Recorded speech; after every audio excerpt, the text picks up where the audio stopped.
All right, we are going to go ahead and get started. This is crafting a modern GraphQL API live. I have no slides. We're just going to look at some code.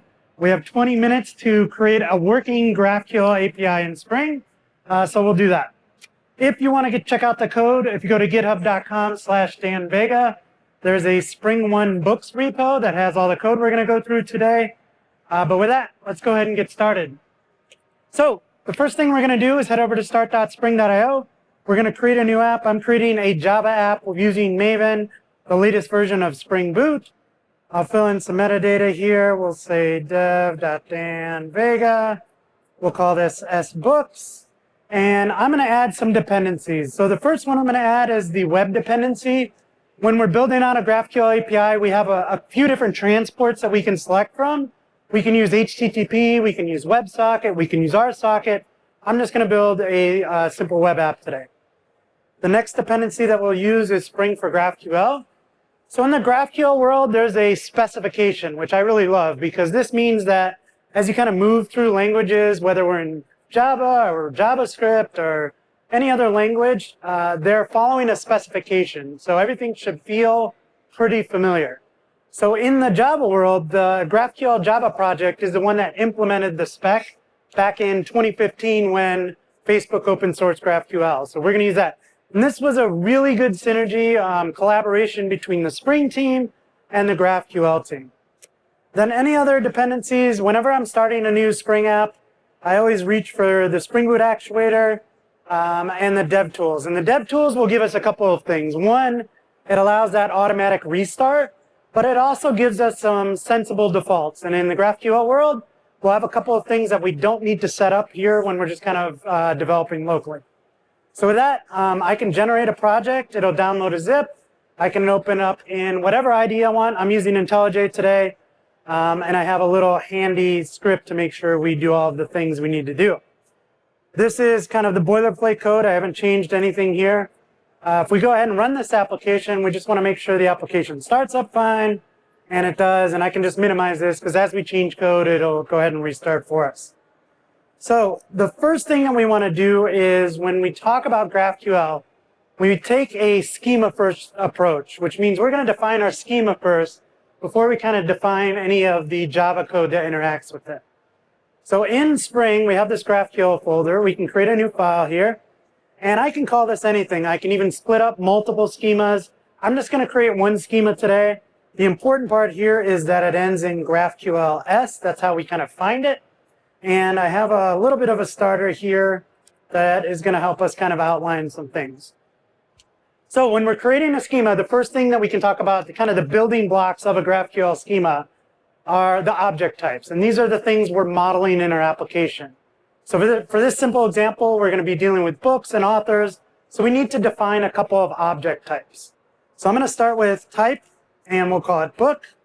And here we're going to define the different fields that are available in the schema.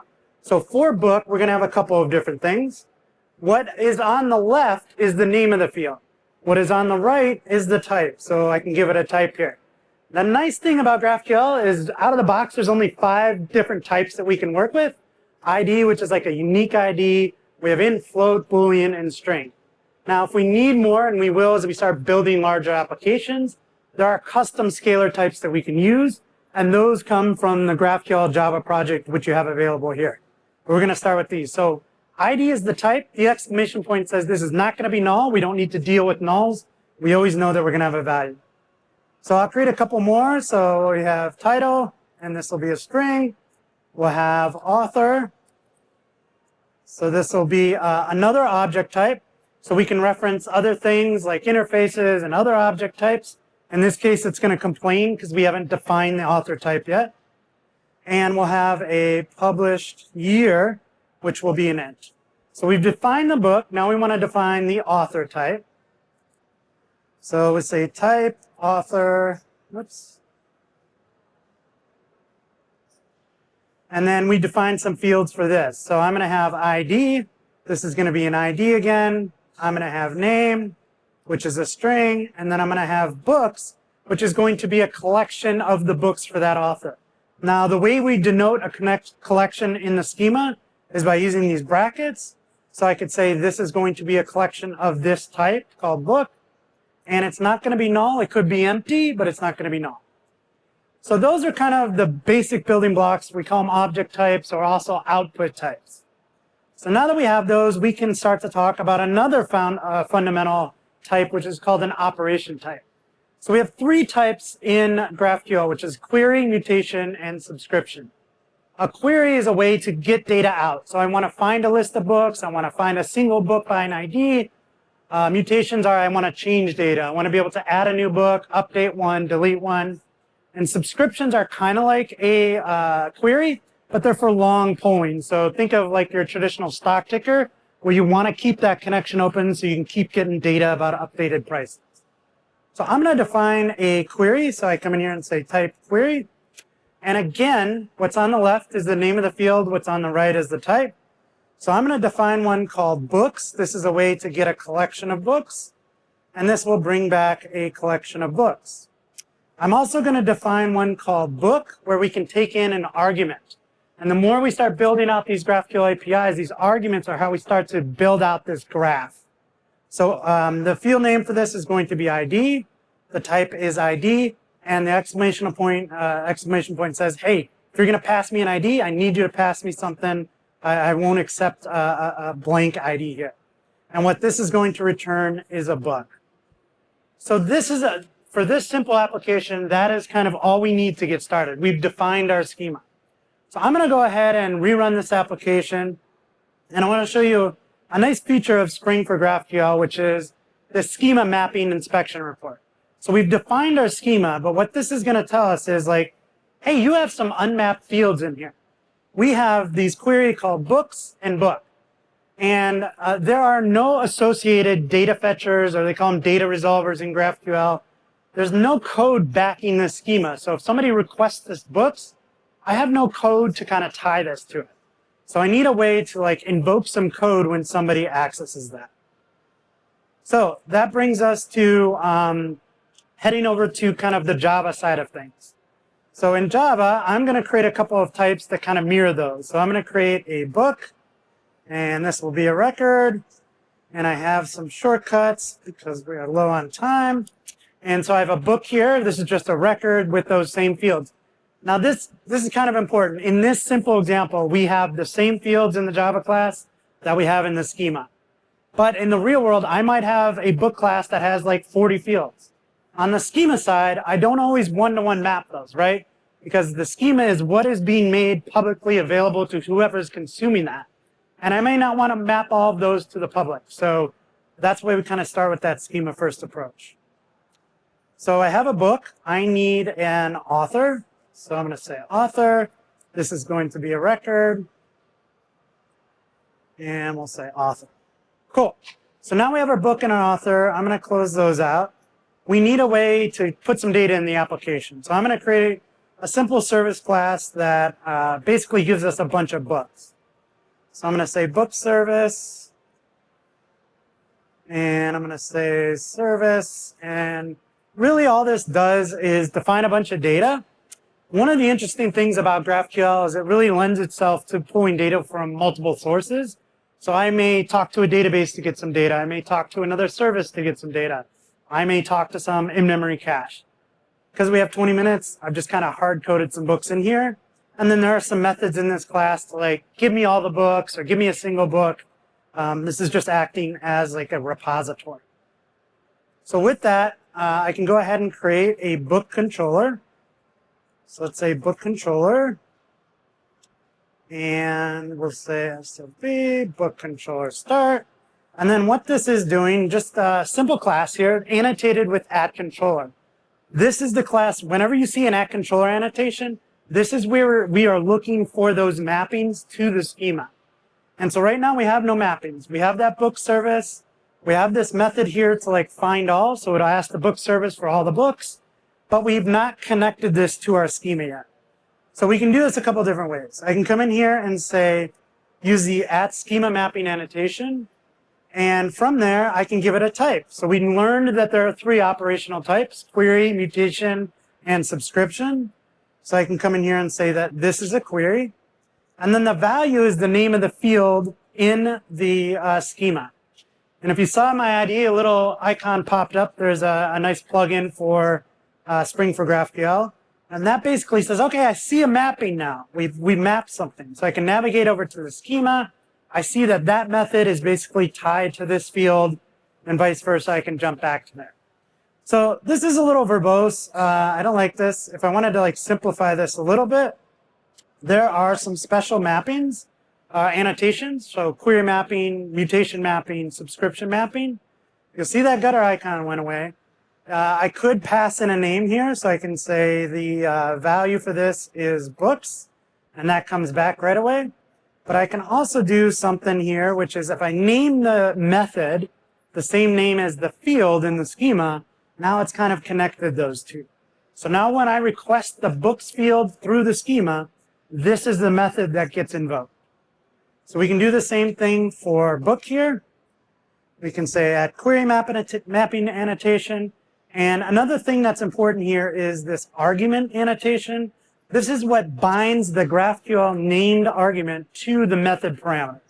So if I were to name this something else, then we can see that that mapping kind of goes away because the names need to be the same there. But with that in place, I have what I need. I have my schema. I have my Java code that's going to execute when those fields are called. So I can go ahead and save this, run this, and let's see. So if we look at our mapping annotation, now the query, the books and the book one, those went away. Something else happened. We'll talk about that in a second. But this gives us a starting point. Now, we want to be able to like test this out. We want to like try our GraphQL API.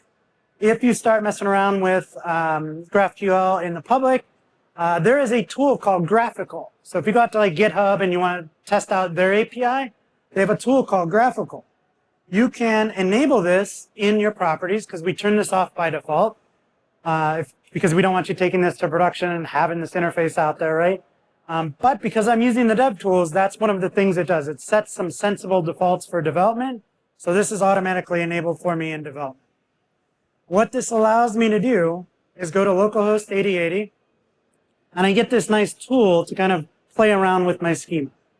So one of the things I love about GraphQL in general is that it's a strongly typed schema, right? So because of that strongly typed schema, we get a whole bunch of benefits.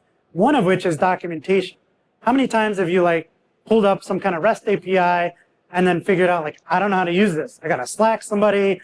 God forbid I got to get on the phone with somebody and talk to someone and figure out how this thing works. So right out of the box, we get some kind of self-documentation.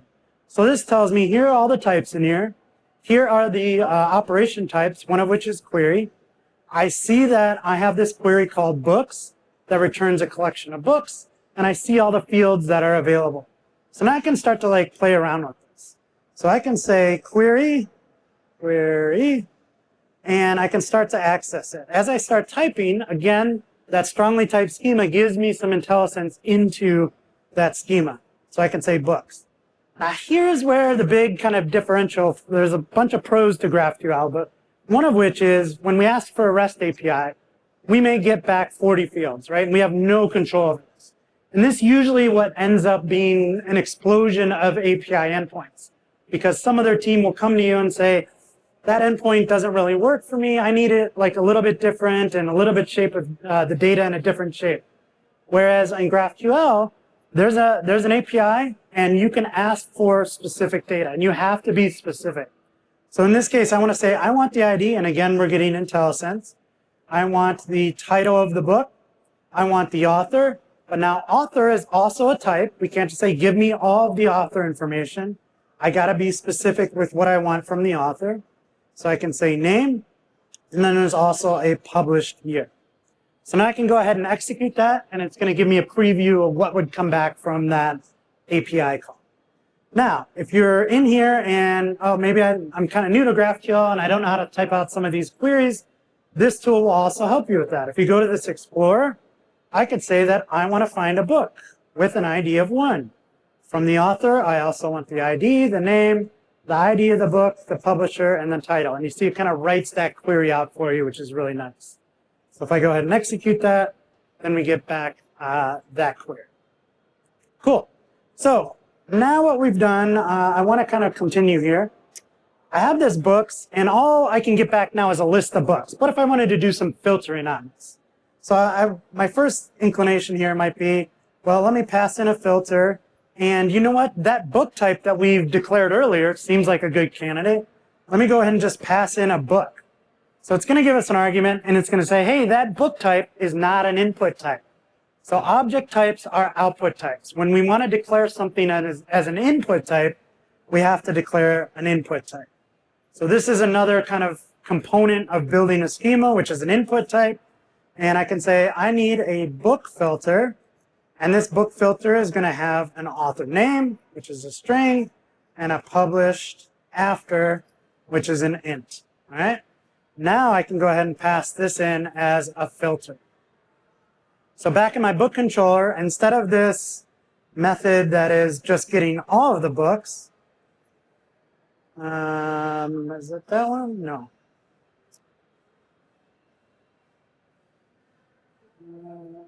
Which one is it? Let's see. There we go. All right. So now what I'm doing is I take in an argument of a book filter, which we haven't created. Let's go ahead and create a quick book filter record.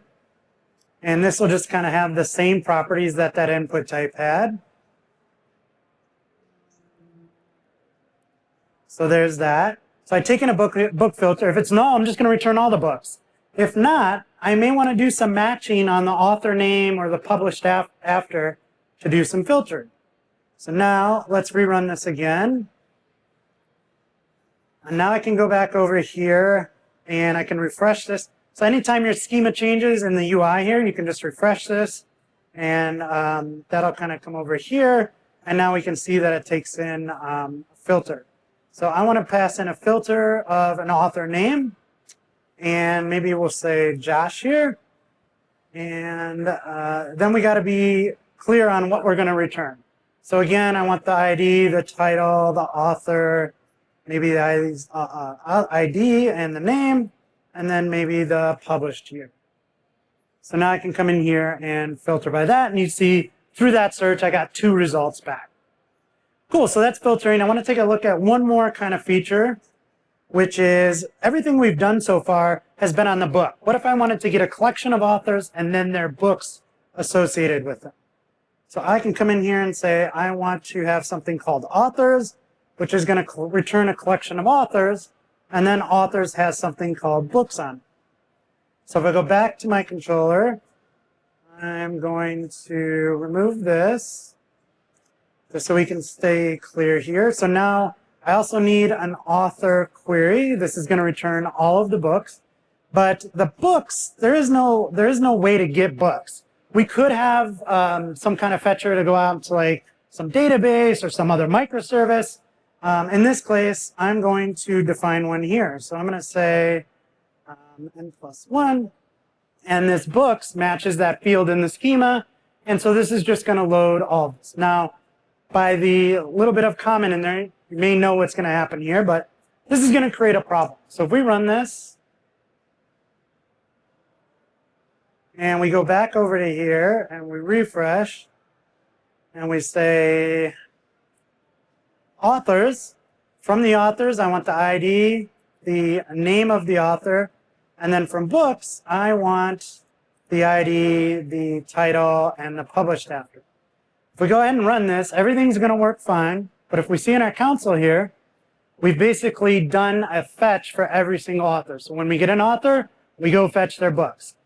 This is the classical n+1 problem. It's going to create some inefficiencies in our application. Every time, imagine if we had 1,000 offers, this is going to be problematic. So I can go ahead and correct this using something called a batch mapping. And instead of taking in an author, it takes in a list of authors now. And so what this will do is, instead of making one call for every single author, if I go ahead and run this again, in my console here, I see that I have batch loading books for 22 authors, loaded 25 books in all. So that is a nice feature, being able to kind of batch. So that is 20 minutes. That's pretty fast. Sorry for going so fast, but Spring for GraphQL. If you want to learn more, check out the documentation. Also, I have a YouTube channel, youtube.com/Dan Vega. I have a bunch of videos on GraphQL, and I'll be around if you want to chat more about it. Thanks.